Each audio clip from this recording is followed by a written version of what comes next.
Guy Verhofstadt has launched a ferocious attack on the EU and admitted three major weaknesses in Brussels. The Belgian MEP outlined migration, geopolitical unity and the rule of law as huge flaws in the bloc. Mr. Verhofstadt made the comments on Wednesday as he called for the conference on the future of Europe to take place as soon as possible. The conference would look at the future of the EU and what reforms are needed to its policies and institutions. The MEP tweeted, "The EU's weaknesses need to be addressed. We need solid migration management, geopolitical unity, stronger rule of law. Time for the conference on the future of Europe to start. My intervention in Parliament today." In an accompanying video of his earlier speech in the European Parliament, Mr. Verhofstadt said it cannot be business as usual now Joe Biden has taken over from Donald Trump as U.S. President. He praised the EU's handling of the coronavirus pandemic, insisting it was better than the bloc's response to the financial crisis, which he branded a disaster.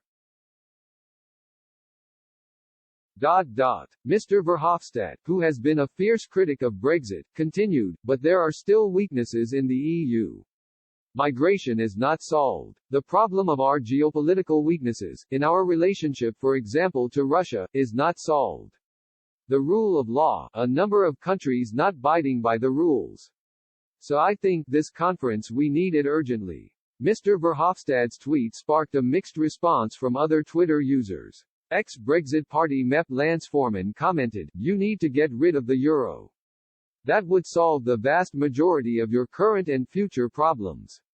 Another blasted, "The people want less Europe. What do the technocrats want? More Europe, of course. #Who's next after the UK?" A third hit out, "The EU needs less powers not more.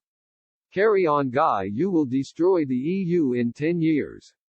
A fourth added, "Does this guy, pun intended, know any other solution than more Europe, in this instance dressed up as a conference to mask their pre-agreed plan to race towards a United States of Europe as soon as possible?"